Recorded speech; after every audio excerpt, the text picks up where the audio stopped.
बाळासाहेब ठाकरे पक्षाच्या वतीनं काल महाआरती करण्याची घोषणा करण्यात आलेली आहे.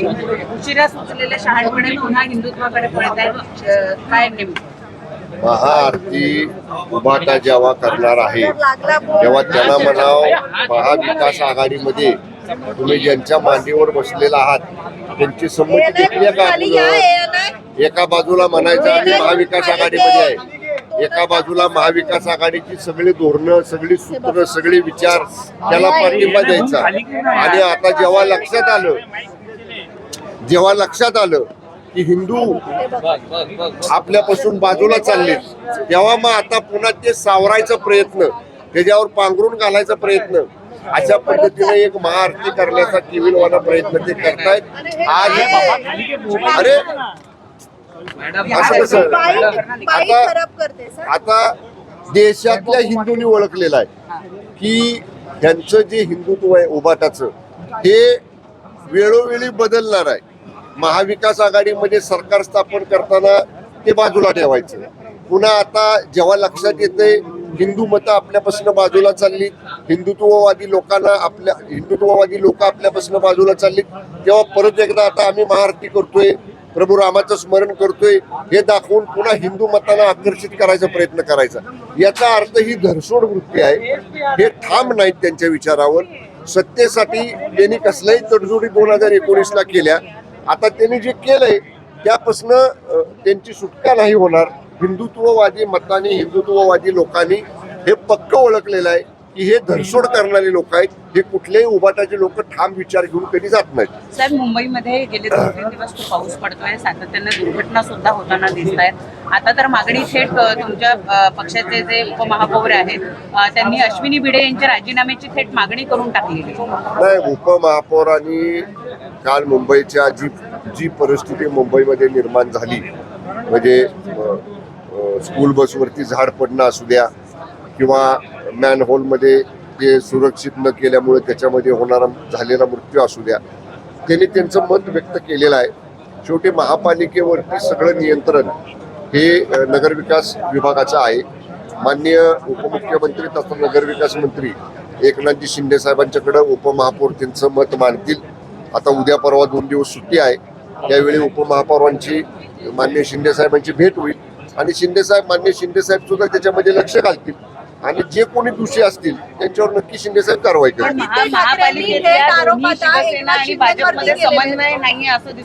असं काही नाही. बघा, शेवटी प्रत्येकाला त्या परिस्थितीमध्ये काय जाणवलं, त्यांचं काय मत झालं, त्यांना जे काय तिथली वस्तुस्थिती पाहिल्यानंतर जाणवलं ते त्यांनी व्यक्त केलं. म्हणून मी काय म्हटलं की उपमहापौर ह्या 2 दिवसात माननीय शिंदे साहेबांना भेटतील, साहेबांच्या कानावर सगळ्या गोष्टी घालतील, साहेब त्याच्यात लक्ष देतील. नगरविकास खात्याचे मंत्री एकनाथ शिंदे आहेत आणि त्यांच्यावरती आता थेट आरोप जे आहेत आदित्य ठाकरेंनी केलेले, ज्या घटना घडल्यात त्याचे आरोप सगळे आता एकनाथ शिंदेवरती त्यांनी ढकलले. त्यांना म्हणावं, तुम्ही चिंता महापालिकेची करू नका. तुमच्या ताब्यात महापालिका असताना काय काय दिवे लावलेत तुम्ही महापालिकेमध्ये, ते जर आता उघड करायची वेळ आली तर तुम्हाला निश्चितपणानं त्याचं उत्तर देता देता नाकीनऊ येणार आहे. तुम्ही आदरणीय शिंदे साहेबांच्याकडे बोट दाखवू नका म्हणावं. अत्यंत चांगल्या पद्धतीचं कामकाज जेव्हापासून साहेबांकडे नगरविकास खातं आलंय तेव्हापासून पूर्ण देशामध्ये चालू आहे. उलट माननीय साहेबांच्याकडं जेव्हा नगरविकास खातं महाविकास आघाडीमध्ये होतं तेव्हा तुमचा किती हस्तक्षेप होता. तुम्ही कसं महापालिकेत येऊन बसायचा, तुम्ही काय काय अधिकाऱ्यांना परस्पर बोलवून सांगायचा. ह्या गोष्टी जर उघड करायची वेळ आली तर म्हणून मी म्हणलं तुम्हाला उत्तर देता देता नाकीनऊ येईल. त्यामुळे तुमची जी आपली परिस्थिती आहे ती चालू ठेवा. आम्ही पूर्ण मुंबई महापालिका असेल, राज्यातल्या महापालिका असतील, नगरपालिका असतील, यांच्यावरती आदरणीय शिंदे साहेबांचं बारीक लक्ष आहे आणि निश्चितपणे त्या सगळ्यांवरती नियंत्रण साहेबांचं आहे. कालचं बच्चू कडू यांचं एक वक्तव्य जे आहे ते कुठेतरी महायुतीमध्ये विष कालवत आहे की काय असं आहे. त्यांनी असं म्हटलेलं आहे की जे भाजपला जमलं नाही ते शिंदे साहेबांनी एकट्याने करून दाखवलं. हे बघा, आम्ही शिवसेना म्हणून कधीही आमची तुलना कुठल्या पक्षाबरोबर करत नाही, करणारही नाही. आम्हाला आमचा पक्ष वाढवायची मुभा आहे. विशेषतः जेव्हा शिवसेनेचं नेतृत्व 2022 साली मुख्य नेते म्हणून आदरणीय शिंदे साहेबांच्याकडे आलं तेव्हापासून साहेबांनी आम्हाला सगळ्यांना सांगितलेलं आहे की जे वंदनीय हिंदू हृदय सम्राट शिवसेना प्रमुख स्वर्गीय बाळासाहेब ठाकरे साहेबांनी सांगितलं होतं की घराघरामध्ये मला शिवसैनिक पाहिजे, प्रत्येक कुटुंबामध्ये मला शिवसेनेचा भगवा आणि शिवसेनेचा धनुष्यबाण पाहिजे, ते विचार मान्य शिंदे साहेबांच्या नेतृत्वाखाली घेऊन आम्ही जातोय. आम्ही आमचा पक्ष वाढवतोय, आम्ही आमचा पक्ष वाढवत राहणार. लोकांना, महाराष्ट्रातल्या, देशातल्या जनतेला शिंदे साहेबांच्या नेतृत्वावरती विश्वास आहे आणि म्हणून लोक साहेबांच्या नेतृत्वाकडे आकर्षित होऊन आदरणीय शिंदे साहेबांच्या नेतृत्वावर विश्वास ठेवून सगळे लोक शिवसेनेत येत आहेत. त्यामुळं आम्ही आमची तुलना असं आम्ही कुणाबरोबर कुणाला जमलं नाही जमलं ते आम्ही केलं वगैरे असं आम्ही म्हणणार नाही. बच्चू कडू साहेबांचं ते व्यक्तिगत मत असू शकेल.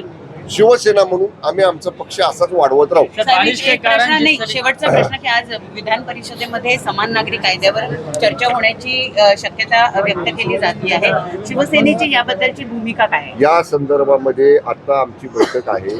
आम्ही त्या बैठकीमध्ये या प्रस्तावावरती जर प्रस्ताव सभागृहामध्ये आला तर त्याच्यावरती कोणी वक्त्यांनी बोलायचं आणि त्या संदर्भामध्ये काय भूमिका घ्यायची हे आमचं आता बैठकीमध्ये ठरेल. उद्धव ठाकरे को सर श्री राम याद आ रहे हैं